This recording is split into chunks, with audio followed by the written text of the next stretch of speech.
What's up, Juventini? Alberto here. This is the AJC, your channel dedicated to Juventus. If you love Juve, do me a favor, smash that subscribe button right now because it's May 28th. I got you locked in on the latest news, all right? We're going to take a look at some shocking news coming out on one of our top targets, all right? And a first offer has gone out for Koopmeiners. We're going to take a look at those details and Motta, when the announcement's set to come and what it means for Juventus financially and what his plan entails, all right? So without further ado, let's get into it. First up, Allegri and Juventus. They're still working on the separation. It is being reported that Allegri was asking for 14 million euros as a severance package and the club rejected. All right, so this is going to be an ongoing saga to try and find this severance package and say goodbyes and officially part ways. Since then, obviously, we had the Monte Carlo F1 race, and Elkan and Allegri were seen together, obviously hugging each other and sharing some words. Like I said the entire time, both parties, Juventus and Allegri,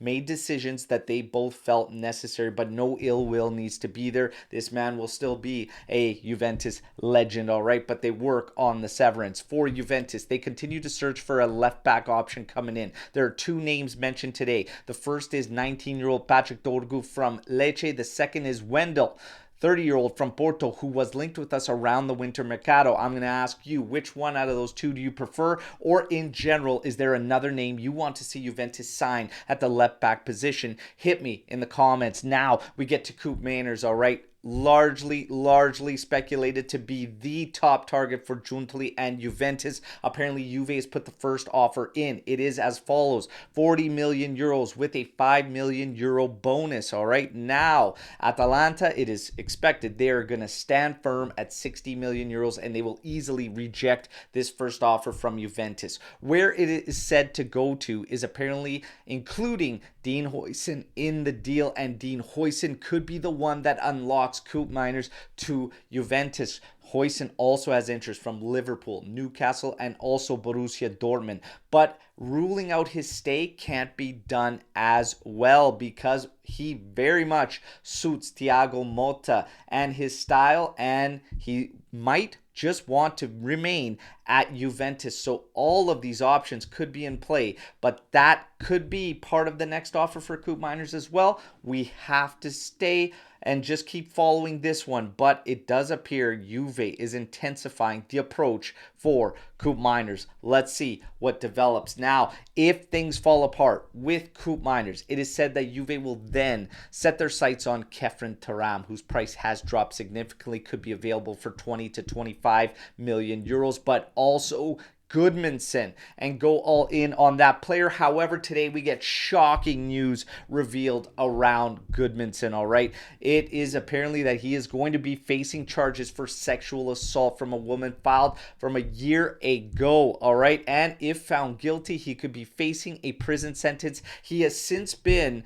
relieved and suspended of his duties with the national team. So all eyes on this scenario, but yeah, that is as big a red flag as you can get. And I would say, yep, on to the next list of targets. All right, so shocking unveiling of news around Gudmundsson, who may not be a good man or son after all. Let's see what happens and if he is found guilty or not. All right, but the list of other attackers that could be in play for Juventus: Mason Greenwood, still in there, all right, and then Loriente or Berardi, all right, and none of those really striking a chord with me, if I'm going to be completely honest, all right, but Morata remains forever linked with Juventus. 12 million euros is all it's going to take. The futures of Milik and Keane look to be away from Juventus.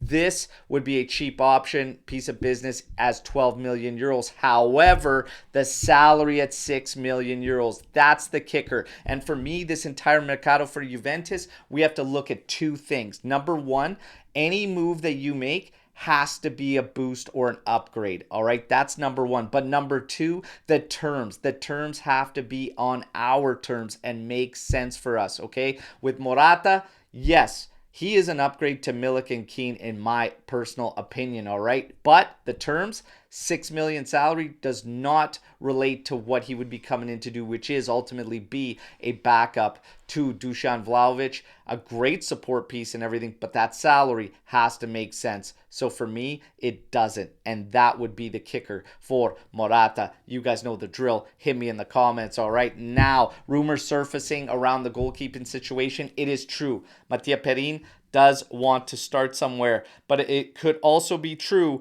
that Szczesny may want a return to the Premier League, all right? But I still can't see us moving Szczesny because of his salary. So we will have to wait and see what develops there. For Thiago Motta, Nico Skira brings us the latest, saying the announcement should come sometime in June, all right? But early June, mid-June, late June, he just said sometime in June. Well, we're almost at the end of May, so it makes sense that it would be June, all right? But we're waiting for this announcement. But him and his staff are set to cost Juventus $9 million in total, including Motta's salary. That is less than half of what Allegri and his staff were costing Juventus. This is a major, major part of why Juventus went this route. As far as his plans, it is going to be a Barcelona-esque style, apparently, in terms of how he acts and adapts and trains with the team, all right?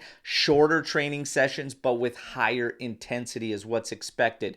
Protection from all outside influences or interferences, all right? And yeah, it's going to be interesting to see what he does in terms of these training sessions and how it relates to Juve's physicality in terms of injuries, because we have had injury issues for quite some time. That is what I will have eyes on, of course, as well as just the overall play. But Motta coming soon, all right? And that wraps up your news break, everybody, to May 28th. You guys know the drill, all right? Like, subscribe, share the content, but hit me in the comments with what you think about all the news today, all right? And until tomorrow's edition, as always, fino alla fine, forza Juventus. Ciao tutti.